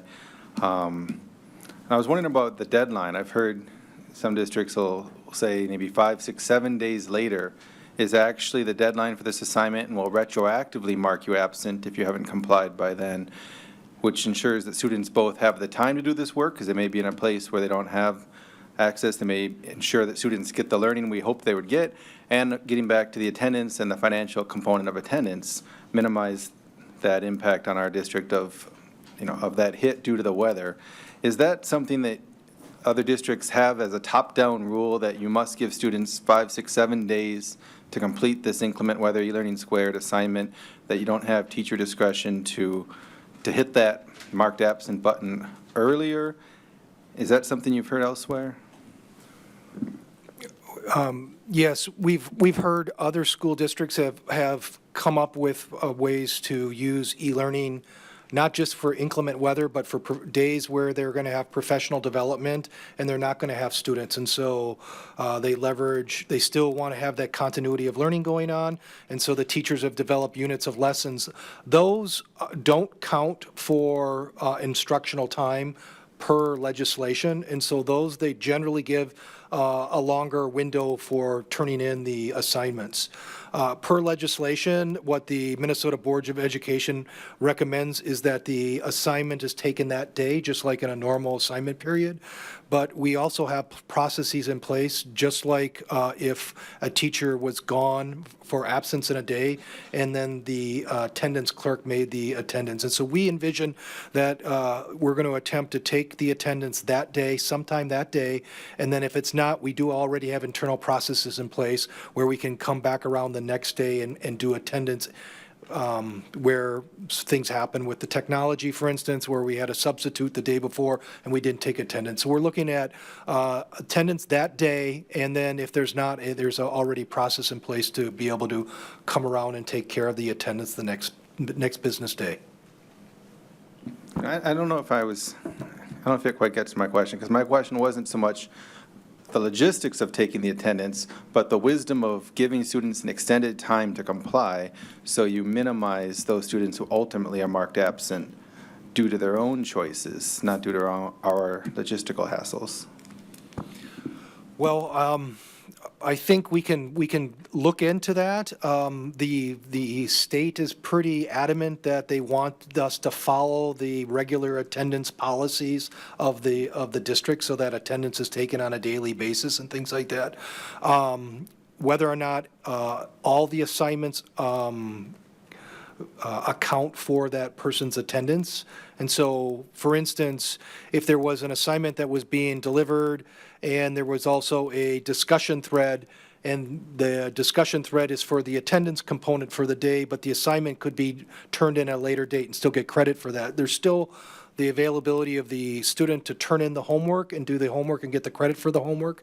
But the attendance component is by state statute. They're kind of rigid about having that attendance taken that day, making sure that we take the attendance that day. And so there will be some students that will be marked absent because they didn't participate in the online learning component. But that's something that we have to follow the state legislation, the state law for. Any other questions? All right, thank you very much.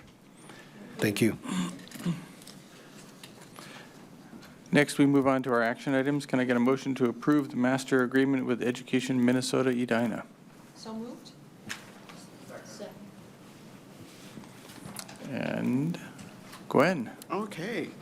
Thank you very much. I'm really very honored to present the contract for the teachers group this year. It's for 2019-20 and 2020-21 school year. Margot and I could not have negotiated this contract without the help of Tom Connell, who is the EME president, Anna Sunday, who's here, joined us, as well as Tracy Mercado. And then also, who was Jason Doctor could not be here tonight, along with Ra Choth, who is also our controller and was part of the negotiations team. And then least I forget, Stacy Geyer, who was with us and now has moved on to another position. But one of the reasons that we were able to complete this negotiations, in my opinion, in a timely manner before the end of the school year, not just once, but twice now, last 2 times, is because of the relationships that we have built. So we really have gotten to know each other at the table before we got into some of the issues that we discussed. And then when issues were brought to the table, sometimes we weren't sure who brought the issues, if it was EME or if it was the district, because we really wanted to work on all of the issues at the same time. So I just wanted to share that, and I wanted to thank these folks for coming tonight and for being a part of the process. Let me move this over. One of the parts of the contract is that we had a salary schedule change. We have a salary schedule that goes A through R, and this time we have added a step S as well. So the contract for year one is a 0.5% increase, but those teachers who are falling onto step S will have a 2% increase just in year one. For year two, there's a 1% salary increase across the entire steps A through S, but in addition, those teachers who will be on step S for 2020-21 school year will have a $500 stipend, so that's just a one-time stipend for them. There will be an increase of insurance, health insurance, for 1% over in years one and year two. And then as Sean and Steve shared about the flexible learning plans for inclement weather, we're very pleased that we had a great discussion in negotiating that at the table as well. Another creative thing that we did was there's going to be a pilot for teachers on bringing your own device, and there will be a pilot that will include up to 25 teachers. If they choose to use their own device instead of a district device, then they will get a small stipend of $250. That also includes training for the teachers as well. This total package is 5.21%, or a little over $4.5 million, which is within the adjusted guidelines that you gave to Margot and me at a closed session earlier in the spring. I welcome any questions. Are there any questions? Thank you. Thank you to everybody, to the entire negotiating team. We appreciate the teachers, the union, sort of getting to this point quickly. It just sounds great. Yeah, thank you. I know there was a balance on both party sides about trying to make sure that as much also stayed in the classroom as possible for the kids, and that was in everyone's mind, which helped move it very quickly. So thank you, everyone. Tom, you want to say anything? You're good? All good. All right. Any other questions? All those in favor of approving the master agreement with Education Minnesota Edina, say aye. Aye. Any opposed? Motion carried. Thank you very much. Next, can I get a motion to approve the agreement with classified supervisors, confidential employees, and other support staff? So moved. Gwen, you're up again. Okay. So Margot and I negotiated with this particular bargaining group, and it's pretty simple. It is a 2.2% increase for year one on the salary and a 1% salary increase for year two. There is no increase in health, and it is the total package increase in package is $125,593, or 3.06%, which is within the guidelines that you gave us earlier this spring. I welcome any questions. Any questions? Are there all those in favor of approving the classified supervisors, confidential employees, and other support staff contract, say aye. Aye. Any opposed? Motion carried. Thank you again, Gwen, and the rest of your negotiating team. Can I get a motion to approve the 2019-20 budget? Second. Margot, I think that you've provided this budget before, but you've got some more great information for us.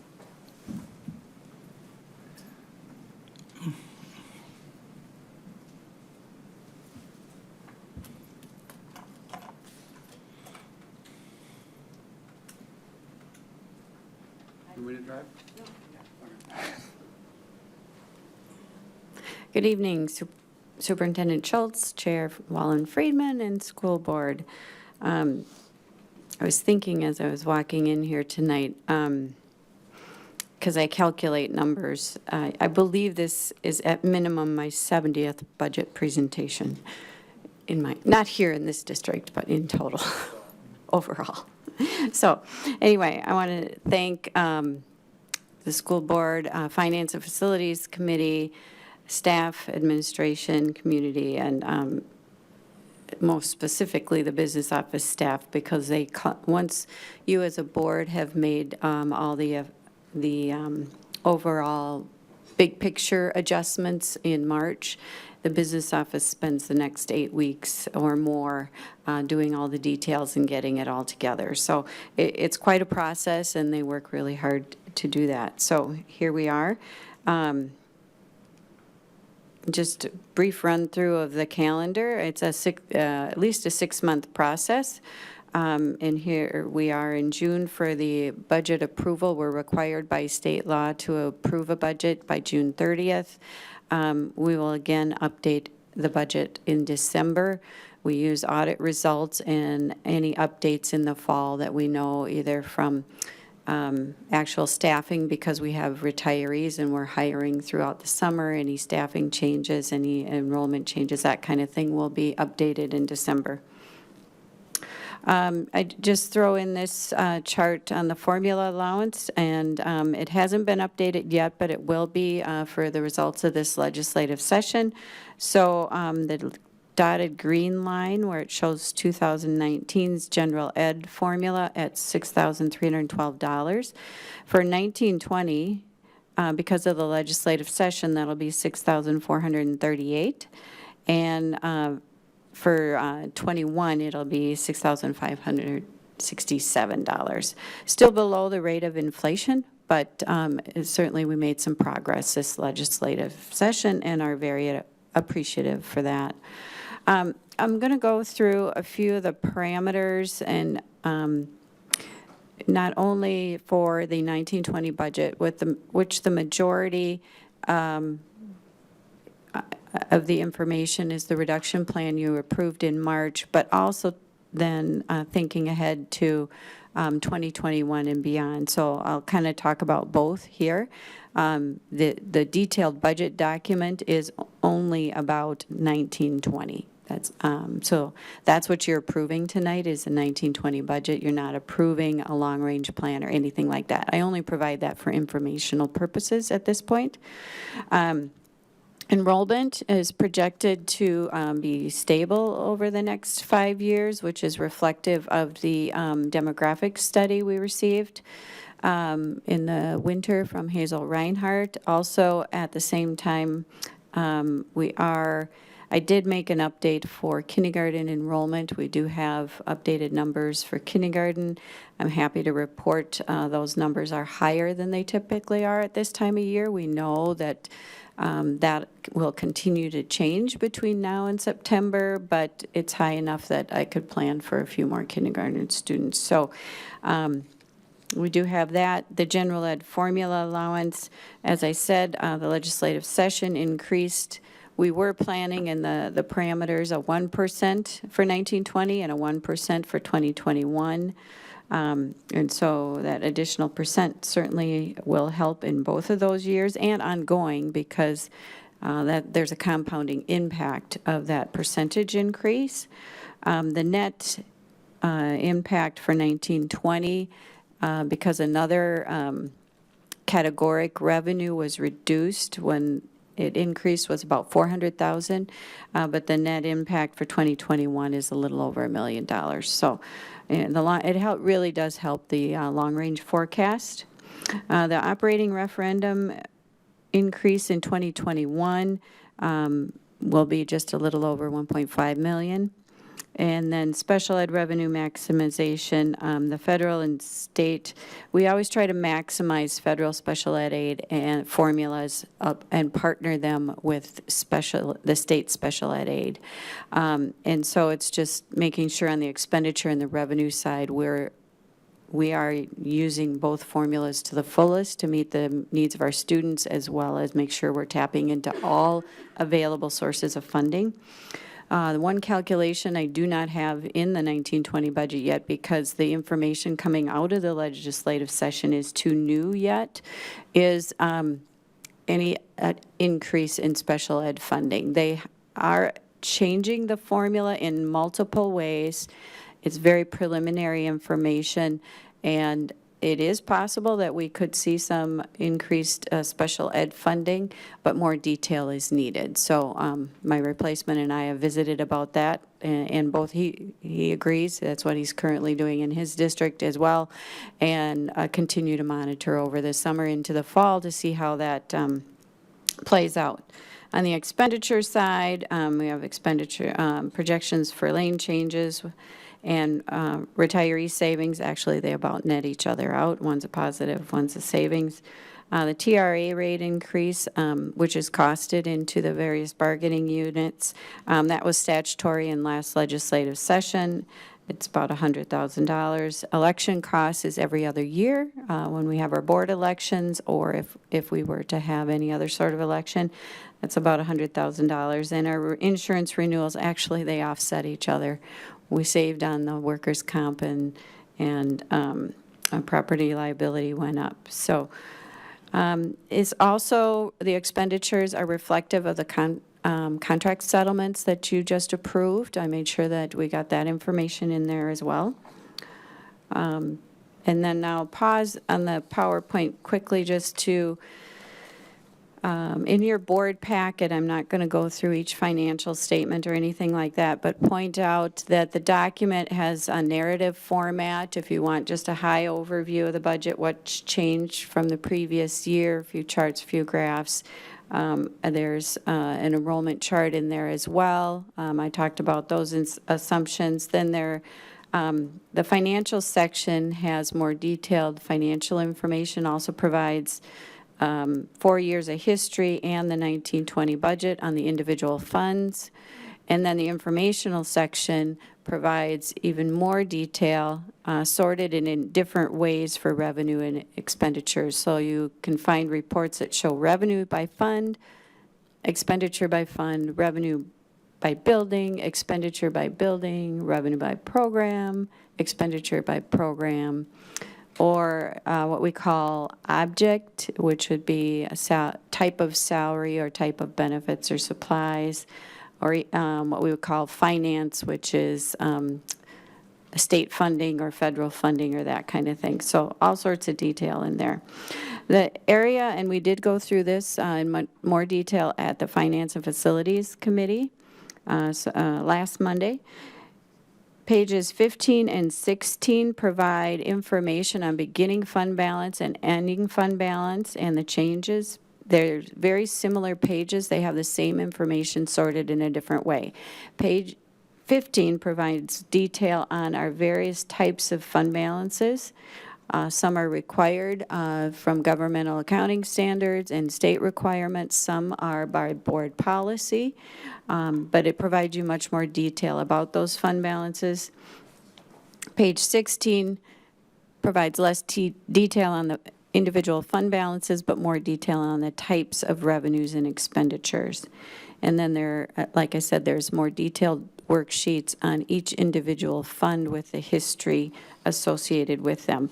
One thing I will mention on these detailed sheets, general fund or in particular, from the final budget in 18-19, we assume we will spend all our carryover dollars until we get through the 18-19 audit. So in some cases, you will see a sizable decrease in a particular area, most notably capital.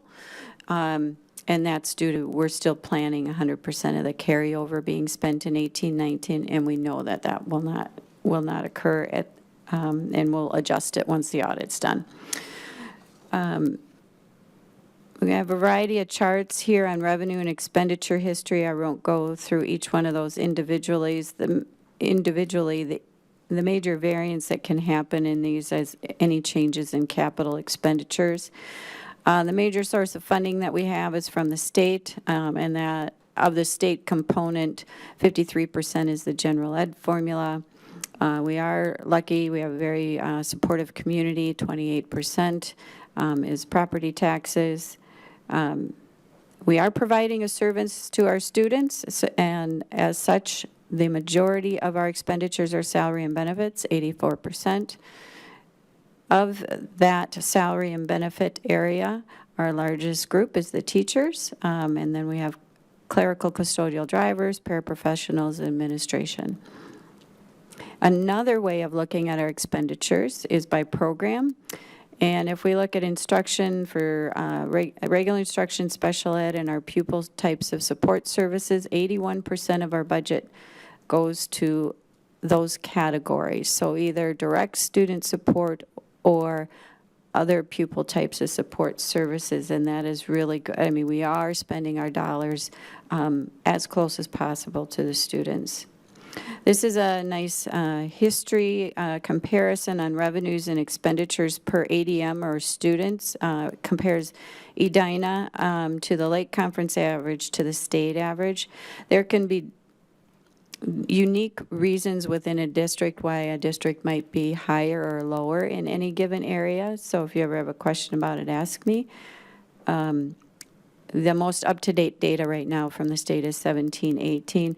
What I noticed in reviewing this today is in the expenditure area, we are spending, our focus in the previous slide is reflective of that as well, is on regular instruction and these direct instructional support and pupil support activities. You can see that in the averages. We're above average Lake Conference, and we're very close to the state or above state average in these areas, and we're more efficient in administration and other operational areas.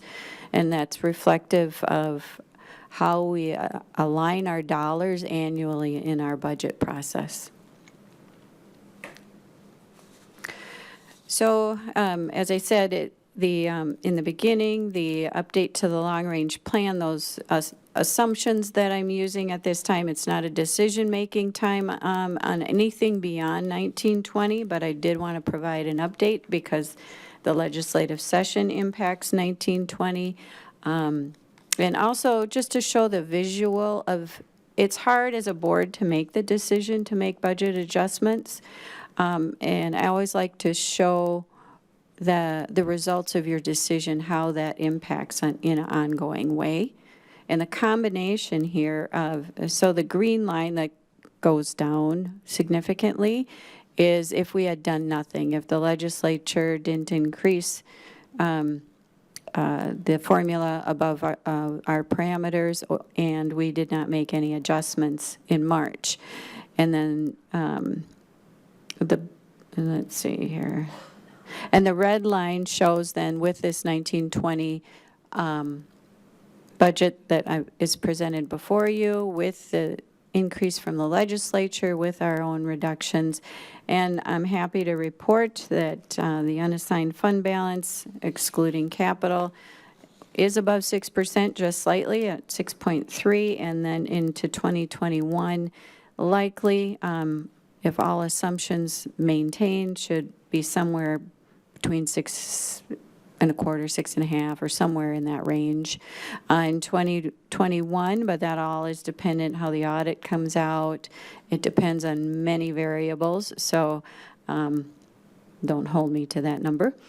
And because the audit needs to come out, the fall budget needs to come out, and adjustments need to be made. We did talk about fund balance in Finance and Facilities Committee. Finance and Facilities Committee typically looks at least 2 years out when we're planning for the upcoming year's budget. So in December, that'll occur.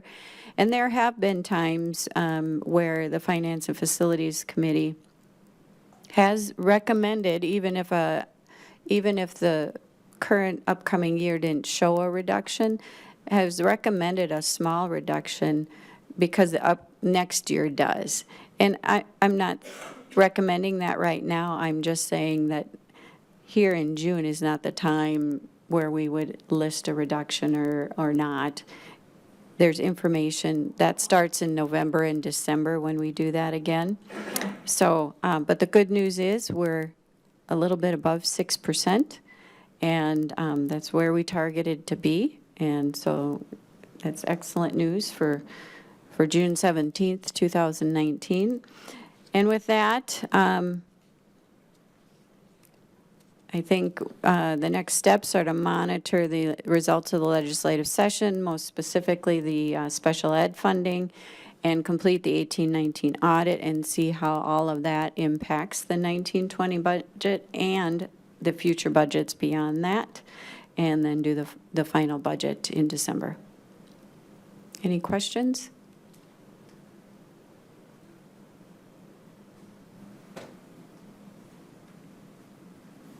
Hi, I know you just mentioned that you don't typically talk about the long-term planning and the expected budget reductions. But I'm wondering if you wouldn't mind just giving the board like a range or the magnitude that we're talking about. I think in prior conversations, I understood that we might need to make a budget alignment somewhere around $1.5 million if the state only raised the general plan by 2%. So I'm just wondering if you could speak to that, if that still holds true, if we're looking at something like that to that magnitude, or if it might be less. So I'm not going to speak to a specific number because, one, it's not the time of year, but I'm not seeing a number like that. So I will reassure you I'm not seeing a number like that at all. But a lot will change. I think that I'm not sure where the million, that might have been if we made no reductions and didn't get 5% from the state. I'm not sure where that particular number, Ellen, you're referencing came from. And my concern with labeling a number, if there is one, right? It all depends how a lot of things happen over the fall, into late fall, into December. We are positioned very well right now with the results of the legislation and the reductions that you did make as a board. So I never want to really come out and scare people. At the same time, if I say it's 0 and then it changes, that's not good either. But right now it looks good, and it doesn't. I'm not seeing $1.5 million. So Okay. how's that for an answer, not answer? That's a good answer, and I just want to clarify where I was getting my information from. The district provided some numbers to the Association of Metropolitan School Districts, and in a 2019 budget survey. So maybe numbers have changed, but for fiscal year 20, Edina is listed as if the budget, this would be projected budget shortfall if there's a 1% formula increase each year over the next 2 years. So according to this, it would have been 2.2 million. But if, as we were talking, if it was just, if we did get a 2% increase, so it's not 1%, so it's going to be less than 2.2 million. The 2.2 million was for 1920. We did reduce that. That's what was input to AMSD. That was This one was? Yes. Yep. But this was done after we had all, okay, well, I'll go on to this next one, which is fiscal year 21, it's 700,000. So, and at the time that was completed, that what could have been was the number, but now we have the additional % from the state, and enrollment has been updated to reflect. There's a variety of things that have changed. I would suggest we Yeah. don't hang our hat on any number right now at this point in the seasonality.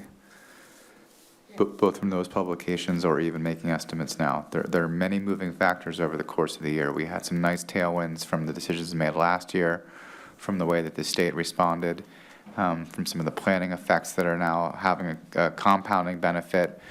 At the same time, Margot and her team getting us a AAA bond rating was exceptional, and that helped us save money through the refinancing we did last month.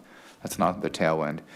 Having a 6% capital reserve is also lower. It's on the lower end of what districts have that have a AAA bond rating by far. So I think all those things have to be weighed. But I would say that in the June timeframe, we should pause on the discussion about what the number is going to be for 2021. Right, okay. I understand all that. People are going to grab a wanna- number you say or she says, and it's just not the right time. No, what I'm trying to do is make sure that the fact is we're doing a great job of managing our budget, but the budget is really tight. And that is perhaps a message that I'm trying to make sure that I understand. Last year, we were a little surprised by the quantity of budget alignment that we had to make. And I'm just making sure that I'm asking all the questions necessary to hear whether or not we have to make any, if you saw that coming, or what would cause these numbers to change so that we would, besides enrollment, which we really can't forecast, if there was any other thing out there that would cause us to need to make a budget alignment as we had in the past. Annually, so since 1998, there's only been 1 year that in my districts that I've been in that I have not had to make budget reductions or realignments. So it is part of our normal process, and so I can't in good faith sit here with you and say we won't have to next year. What I can tell you is that it looks good, much better than it did before. And it's always a challenge in schools. I mean, a big unknown is the board's strategic plan. I don't know what that is. And so, I mean, there are variables internally here locally. There are variables we don't control. And there are variables we do control. And we get more information as we get into the fall. Audit will always tells us a lot. Sometimes we save in places, and sometimes we're off a little bit in places, and I always hope they can net each other out, or that, we're on the good side. And that helps drive, okay, what did we learn in the audit?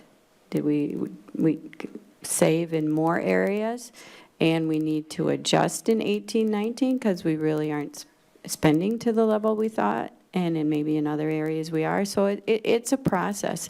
The other piece is, to be honest, with having somebody replacing me, that person needs to come in and review the budget and put their expertise behind it as well and their recommendation, because I'm going to be honest, I'm not going to be here. And so do I have an opinion? But John, the new Director of Business Services, will be the one making the recommendation, not me. Okay. Right. So Thank you. Thank you for the good work, too, by the way. Any other questions? All right, all those in favor of approving the 2019-20 budgets, say aye. Aye. Any opposed? Motion carried. Thank you, Margot. Thank you. Can I get a motion to approve the purchase of the phone system hardware? So moved. Second. Steve, you're up. It looks like a replacement of aging hardware. Or did I just steal your thunder? No, good evening again, Board. Absolutely, so just to give you some context, our telephone system was put in 2006, and these parts were original pieces that were put in. They're called the gateways, so I won't go too deep in the woods with you on this, but it is the hardware that connects all of our phone calls that come in and out of our organization. So we run what's called a voice over IP telephone system, but all the telephone calls that originate outside and come in or start in the district and go outside run across gateways, and those gateways were no longer, stopped being produced in 2011 and stopped being supported in 2016. So we've been running without hardware that is supported for a number of years. In our buildings, the gateways serve as the device that we use in case of a disaster. They interface with our paging intercom system as well as our 911 phone call. So if we did have an emergency and the telephone system was down, there are telephones within that building that can still make 911 telephone calls. So we, based off state contracting, we're working with CDW, who owns the state contract, and it turned out that it was the close to their end of year, and so they were able to provide us a couple additional discounts as well. You'll see on there telephones, and those telephones normally go for $172. They're being sold to us for $72, so over a 50% discount on that. Also, they're throwing in some Cisco switches that will help us begin upgrading our building technology, and then learning credits, which are typically a $13,000 value. They're throwing those in at no cost. And so the discounted items go over $130,000 on this state contract quote. We're only buying the hardware at this time. We'll still be able to leverage our software and our phone system, but this will just kind of ensure that we have technology that is still up to date and we can still put support on in case we have an issue or something goes down on that. And I ask for your approval for this tonight. Any questions? All those in favor of approving the purchase of the phone system hardware, say aye. Aye. Any opposed? Motion carried. Thank you, Steve. Next, can I get a motion to approve policies 107, 108, and 538? So moved. Amir? Yeah, largely the same as last month. 107, 108 are the same. 538 are student travel updated with the input from the board last month, which included accommodations made for students with dietary restrictions and food allergies, as well as specifically noting that this policy will require people to follow policy 707 for competitive bidding. Thank you for the changes. All right, any questions on the policies? Okay, all those in favor of approving the new policy 107, 108, and 538, say aye. Aye. Any opposed? Motion carried. Are there any committee updates? I think that finance, we probably just had an update. That was the budget. Any other committee updates? Anything else on the agenda? All right. Is there any objection to adjourning? Hearing none, we are adjourned. Thank you, everybody.